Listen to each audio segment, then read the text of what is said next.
Calling for a referendum for political autonomy in 1991 was, in hindsight, one of the biggest blunders of our recent political history. We had jumped the gun, so to speak, skipping all manners of cultural and political capital development. It was asking for something in which we had no power to do anything about if not honored. Within Transcarpathia, Rusyns, especially right after the fall of the Soviet Union, had no real political power, which is to say even today we have little if any in the region. Due to this, even though the motion was voted in favor, there were no consequences for the government in Kiev to ignore it. This is a prime example of not understanding one's political position and cashing your chips out too early. Had community leaders instead focused on cultural growth and local institutional power before attempting to affect the political power, they would have had a much stronger chance of success. This, of course, does not mean that Ukraine would have accepted the results of such a vote. There is a strong possibility they would have denied it anyway. However, we could have used this to our advantage in numerous ways. What could be described as the main reason for the failure of the vote is the fact that we could not have made it hard for them to reject it. In a way, Rusyns in Transcarpathia had been bluffing the central government. How could we have made life hell for them if they denied us this autonomy? Mass unrest? Western media coverage? Threat of secession? Not one of these was even in the realm of possibility.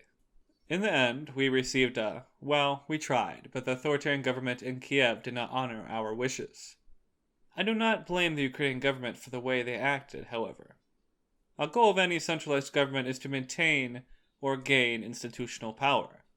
The loss of power to regional politics is an inherently negative outcome for high-level politicians and for the centralized state. Due to this, there must be some type of power to force the government's hand. Whether it be through the carrot or the stick, there must be at least one. This is not a unique aspect to our situation with the Ukrainian government either. Rusyns were recognized in Slovakia using the carrot method. Before the possibility of joining the EU, Slovakia had little desire to recognize or help its Rusyn minority. Magically, not. When a requirement for Slovakia to join the Union was decent treatment and recognition of their minorities, they suddenly changed their tune. Funny how things work so quickly as that. In the case of Ukraine, however, a combination of the two would have been needed. Shake with your right hand, but keep a rock in your left, as they say. Make it worth their time to recognize us, while also knowing things will go very poorly if they do not. If you think this is an extremist position, look at how governments interact with one another. Take the period of the Cold War as a prime example. The United States would essentially pay countries to be on their side. This would be through infrastructure projects, trade deals, weapons to counter revolutionaries, and even payments to dictators so they could stay in power. All this is great, but do not forget what would happen if these countries did not bow down to what the US wanted. Methods such as funding of terrorists, coups, economic strangulation, all used by intelligence agencies and the central government. In the 1960s alone, the United States had funded regime changes in the Congo, Laos, Dominican Republic, Brazil, Iraq, Chile, Vietnam, Indonesia, and Cambodia. The truth is that a government will not do something that negatively affects them out of the goodness of their heart.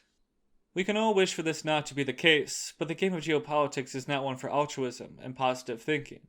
There is no place for morals here. At this point, it is hard to say how likely another referendum will be. With the increasing nationalism of the central government, it is hard to believe this will happen anytime soon. Things would have been much easier had we gotten our act together between 1990 and 2012. Alas, only time will tell. For now, we should increase our focus on collecting regional political power, in the chance that the opportunity does come around again.